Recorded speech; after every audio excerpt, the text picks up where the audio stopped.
அனைவருக்கும் வணக்கம். நான் முனைவர் ஆர் கௌரி. யோகமாயா. யோகமாயா யாரு? தேவகிக்கும் வசுதேவருக்கும் 8வது குழந்தையா கண்ணன் பிறக்கிறாரு கம்சன் அழிக்கிறதுக்காக. இங்க நந்தகோபருக்கும் யசோதைக்கும் பெண் குழந்தை பிறக்குது. விஷ்ணுவோட அறிவுரைப்படி அந்த பெண் குழந்தைய கொண்டு வந்து வசுதேவர் இங்க வச்சிடுறாரு.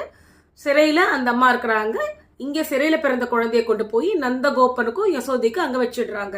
அப்போ கம்சன் வந்து இந்த குழந்தைய வந்து கொல்றதுக்காக வரும்போது அவன் கையிலேருந்து நழுவி இந்த அம்மா சிறையோட விண்ணில் போய் நின்று 8 கரங்களோட காளி ரூபமா காட்சி கொடுக்குறாங்க. மாறி உருவனதால மாரியம்மான்னு சொல்றாங்க. இவங்க கம்சனை வந்து எச்சரிக்கிறாங்க. உன்னை அழிக்க வேண்டியவன் ஏற்கனவே பிறந்து பத்திரமா இருக்கிறான், ஆணவம் பிடிச்சு அலையாத, இந்த ஆணவத்தை அழிக்க வேண்டிய இறைவன் வந்துட்டாரு அப்படின்னு சொல்றாங்க. இவங்களோட கோயில் உத்தரப்பிரதேசத்துல மிர்ஜாப்பூர்ல இருக்கு. இவங்களை விந்தியவாகினின்னு சொல்றாங்க. நன்றி, வணக்கம். இன்று அவங்களுடைய பிறந்த நாளும் கூட.